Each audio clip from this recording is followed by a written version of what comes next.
आपली शान मराठी, आपला मान मराठी, जगण्याचा ध्यास मराठी, महाराष्ट्राचा श्वास मराठी.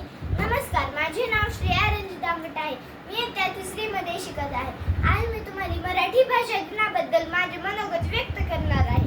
ज्यांच्या साहित्याला राजमान्यता, रसिक मान्यता व लोकमान्यता भरभरून मिळाली अशा कविवर्य कुसुमाग्रज अर्थात वि. वा. शिरवाडकर यांचा जन्म 27 फेब्रुवारी 1912 रोजी पुणे येथे झाला. हा दिवस आपण मराठी भाषा दिन म्हणून साजरा करतो.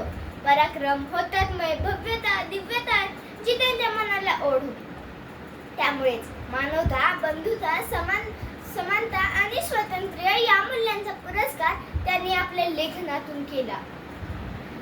शिरवाडकरांच्या मराठी माती, स्वागत, हिमरेषा, कालसंग्रहास राज्य पुरस्कार लाभले आहेत. भाषा आणि संस्कृती यांच्याविषयी अभिमान आणि प्रतिभासंपन्न भाषा शैली हा त्यांचे लेखनाचे ठळक विशेष होते. शिवाय ययाती, देवयानी, वीज म्हणाली धरतीला व नटसम्राट या नाटकासही राज्य पुरस्कार लाभले आहेत. शिरवाडकरांच्या साहित्याने माणसातील माणूसपणा जोपासला, तसाच माणसातील शिवतत्वाचा, सुंदर तत्वाचा व सत्वाचा ध्यास घेतला ही त्यांच्या साहित्यातील थोरवी आहे. गेली 50 वर्षे मराठी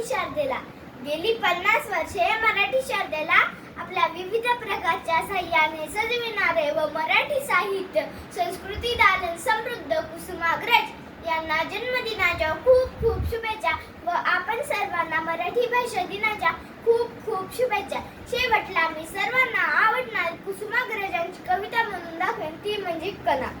ओळखलं का सर मला पावसात आला कोणी, कपडे होते कदमलेले केसावरती पाणी, क्षणभर बसला नंतर हसला बोलला वरती पाहून, गंगामाई पाहुणी आली गेली घट्यात राहून, माहेर वाचिन पोरी सारखी 4 भिंतीत नाचली, रिकाम्या हाती जाईल कशी बायको मात्र वाचली, भिंत खचली चूल विजली होते नव्हते नेले, प्रसाद म्हणून पापण्यामध्ये पाणी थोडे ठेवले, कारभारीला संगे घेऊन सर आता लढतो आहे, पडकी भिंत बांधतो आहे, चिखलगाळ काढतो आहे, खिशाकडे हात जातात हसतच तुटला, पैसे नको सर जरा एकटेपणा वाटत, पैसे नको सर जरा एकटेपणा वाटत, मोडून पडला संसार पण मोडला नाही कणा, मोडून पडला संसार पण मोडला नाही कणा, पाठीवरती हात ठेवून फक्त लढ म्हणा, फक्त लढ म्हणा. धन्यवाद.